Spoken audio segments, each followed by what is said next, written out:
What's up, everybody? Welcome to the Buff Nerds channel. Go touch my face. What is that called? Focusing. Autofocus. Now it's not on my face. I need to be in it. Let me be in it. So. Be acting like I have fans.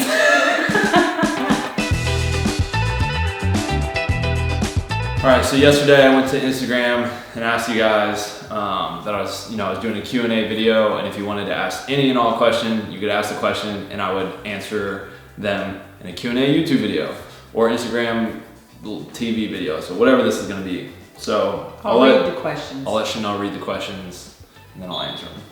Have you ever used the Blackmagic Pocket Cinema 4K 6K? I did a little test video against the Red with it because my buddy Travis has it. It was a good little camera. I'm not a fan of Blackmagic at all. I would never use one on a project, but he seems to like it. Have you ever rejected a project because your ideology? Yeah. I mean, I try and stay away from like crazy, like I don't know, strip club nudity type videos, I guess. That's a great answer. I try and steer away from those if I can. What's your dream actor to work with? I know you're artist.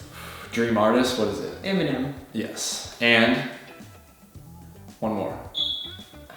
Gambino. Childish Gambino. Oh. Dream actor. Shia LaBeouf. It's a good one. Shia LaBeouf. That's a great one. He's so interesting to me, so I would love to just pick his brain. How did you find your crew? You just kind of find it working on sets and stuff. I met Tom when I first moved to LA, and then we ended up on a video set together, became friends, and he started shooting everything I was doing. And you just kind of, as you go on sets, find people you vibe with, and you bring them onto sets in the future. So it's all about getting on the set, and then you'll meet people. How do you break up your day/week with videos, Tropic Color, Prism Lens Effects, your other businesses, properties, etc.? It's a good question. I wake up early, and the first thing I do when I wake up is I check all the social media accounts, I answer all the DMs, and then I'll post to them if there's something to post that day.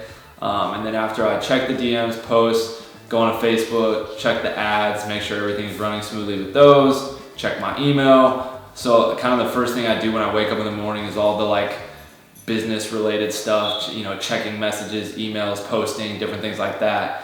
And then I kind of have a task list if there's certain things that need to be done for that day. If there's a new promo that needs to be made for Tropic Color, I'll do that one thing for Tropic Color, then I'll move over to something for Prism Lens Effects. So I kind of just pick little chunks. I don't dedicate one full day to everything's Prism today. So it's just kind of little bites. It's like, how do you eat an elephant? It's one bite at a time. And so I feel like that allows me to do a bunch of stuff for each company without just giving all my attention to one thing and neglecting the other.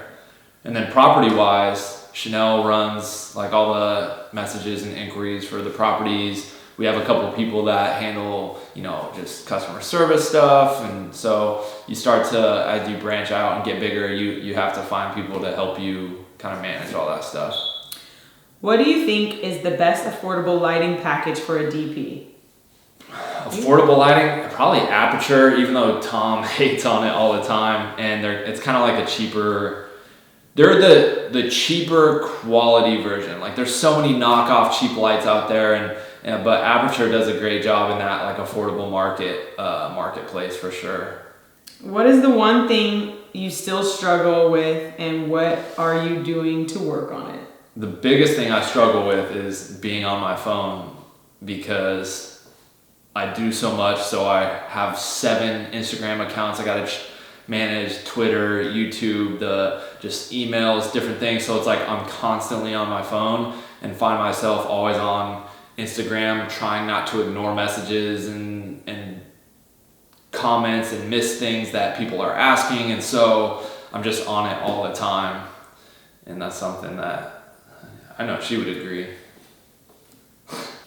How has the pandemic changed your view on the future of filmmaking? It's a good question. That is a good question. Yeah, it's changed it tremendously. And I think if anything, it shows that you need to have more diversity in anything that you do, just in any business in general. And I think for filmmakers, there's so many filmmakers that are out of jobs and opportunities right now. And even all my productions, as far as like hard productions, has slowed down tremendously. It's starting to pick up now, but I have so many other avenues of, making or bringing in money that it hasn't honestly affected me.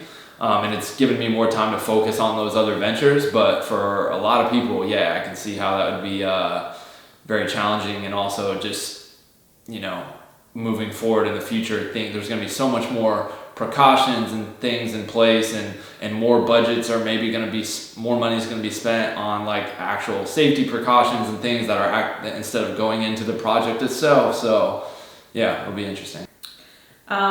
Tips for good beard care. I don't take care of my beard, to be honest with you. I just let it be. I don't put no oils in it. I maybe, like when I shower, I shampoo and condition it, but that's about it. With a special beard shampoo though. Yeah, special beard shampoo, but yeah, that's it. I don't even like really comb it. What genre would be your first feature film? Horror or thriller, or a mixture of both. Right now, working on a bunch of ideas for some indie features, feature films. It's just a matter of getting it in the right hands where finally it can get made, to be honest. Okay. Should someone looking to advance in this industry make the move to LA? Yes, 100%. If I didn't move to LA, I wouldn't be where I'm at today, and so many other people I know. It's where the industry is, and if you really want to progress and grow inside of film, it's just where you need to be. And then ultimately one day, when you get to a certain point, you can move back and away, and you've established yourself, and so you're still good. I also think that LA is just like the land of opportunity. You can move there and know like zero people, and once you get on your first set, it just kind of like goes from there. Yeah. What is the best camera for an upcoming filmmaker who's part of the Learn Music Video course? Any small DSLR is going to be fine in today's standards. I started shooting all my music videos on a T2i when I first started, and that was like the baseline entry camera, and like that's what set me off and got me on the career path of music videos, and I was getting jobs left and right. So you don't need to have some crazy expensive camera to start doing it. Can you talk about taxes and business insurance? Taxes, that's fun. I have a CPA who handles all that stuff. Just because like I don't know what I'm doing with that stuff, and I don't want to have to try and learn or worry about all that stuff and take time away from my businesses or creativity. So I have a CPA that handles all that. And then insurance wise, I have production insurance, gear insurance through Athos Insurance. How does your faith impact your work? I think my faith impacts my work in the way I treat people. I don't know. Does that make sense? Mm-hmm. I feel like I'm a nice, caring, generous person and treat others the way that, I want to be treated. And that's just something prevalent in the Bible and the Lord's teachings. And so I feel like I carry that over into business on, just people on my set, crew, clients, etc. Okay. If you could be part of a movie set, past, present, or in the future, which would it be and why? I Am Legend. Really? I don't know. I just would. What's that one with Leonardo DiCaprio? Well, because one I like. Yeah, shoot. Actually, Inception would be Inception. I'm gonna go with Inception. Yeah. Just the set design, the actors in it, the director. I love Christopher Nolan. I don't know. It's just a crazy movie, and I would have loved to see that one get made and pick Nolan's brain. When are you and Chanel going to release your YouTube channel? I'm not making that up. That's a real question. It's on her. It's on her. So because whenever she can upload videos and do stuff, it's out there, but she hasn't really dove into it. So. It's because I don't know how to upload. I don't know. He makes me edit my own videos. All she has to do is come sit down and be like, hey, help me upload this video. But she doesn't. So don't put it on me. Hey, guys, it's all him. It's not me. It's on her. He wants me to edit my own videos. That's not why we're doing it. Any financial advice? What? Live below your means. Yeah. Obviously we're going through a home renovation right now, but it is within our means. But we do not ever purchase new cars. We don't buy high-end luxury material items. Yeah, there's no need for that stuff. Live below your means, and then you can live freely and do a lot of the stuff that you want to do whenever you want to do it. And also just put money aside every time you get a paycheck, put it into a savings account that you can't touch. And then also with every opportunity that comes your way, look at it from a business perspective. You know, even with this house remodel, it's like, okay, we're remodeling the house, but how can we turn this into a business in more than one way? And so just kind of always looking at those opportunities and trying to be creative about that. Who are your inspirations for business investing, particularly in the entertainment industry? Honestly, no one. I don't follow people. I follow 27 people on Instagram and like 40 on Twitter, and it's all my family and close friends.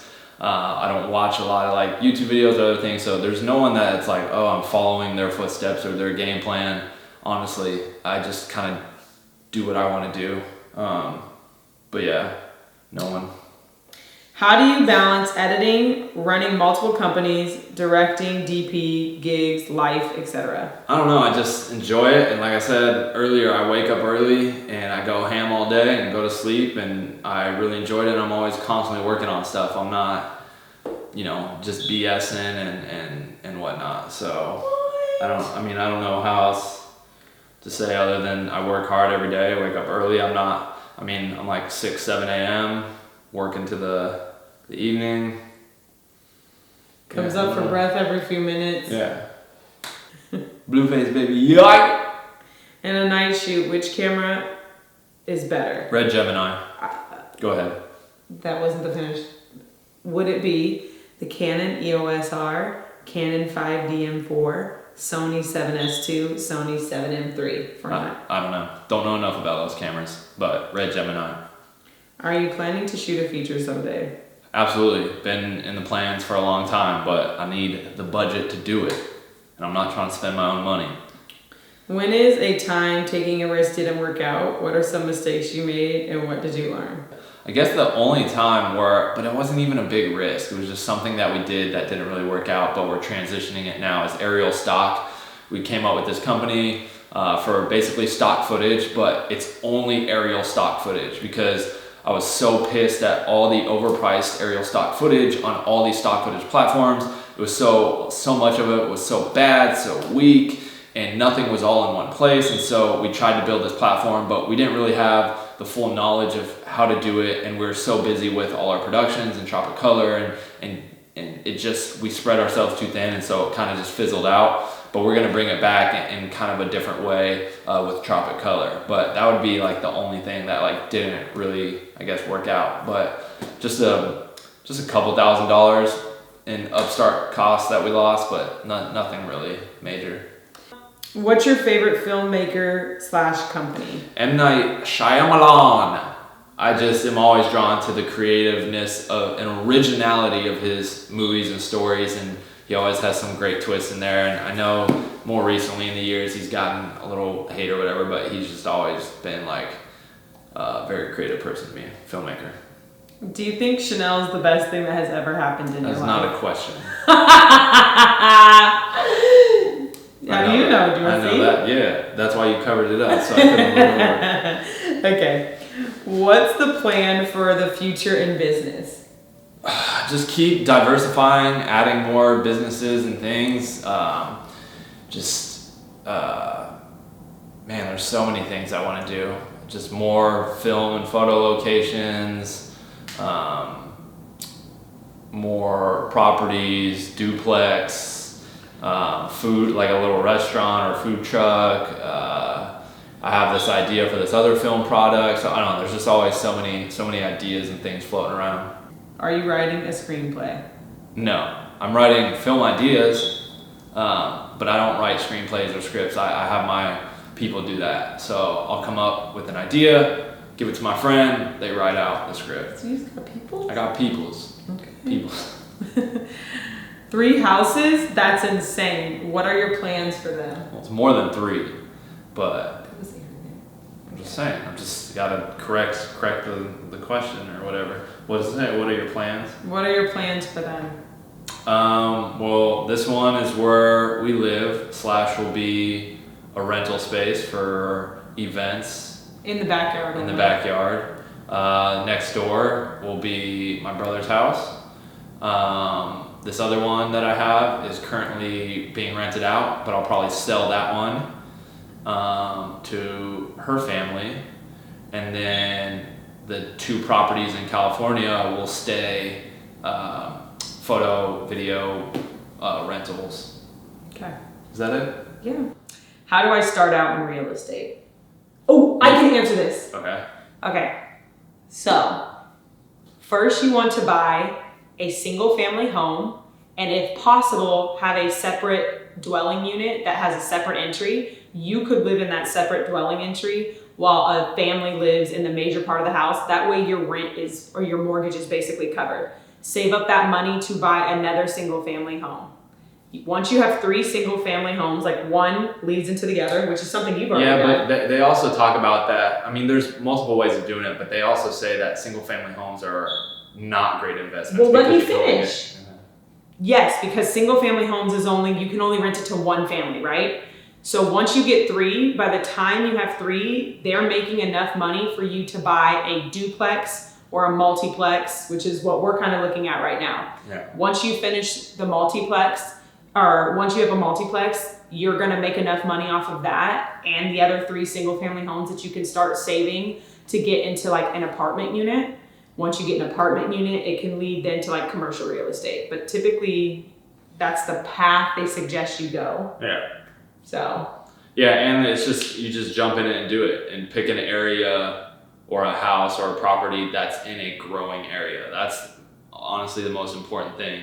You don't want to pick a house or buy a house or apartment or condo or whatever in an area that is not growing or dying. So pick an area that's on the come up and you'll see increase in property values, and so you'll make more money that way. Some of the best areas would be near college campuses. You're always going to have new people coming in. It's almost like you have guaranteed renters. Yeah. Luckily, we live in a state that has the biggest College in the world, so there's an influx of renters. All right, guys, thank you for your questions. Hopefully you enjoyed this, and we might have to make this a regular thing. Yeah? Yeah. Yeah. Maybe next time, ask me questions. No, next Next time, ask me questions. Maybe next time. See ya.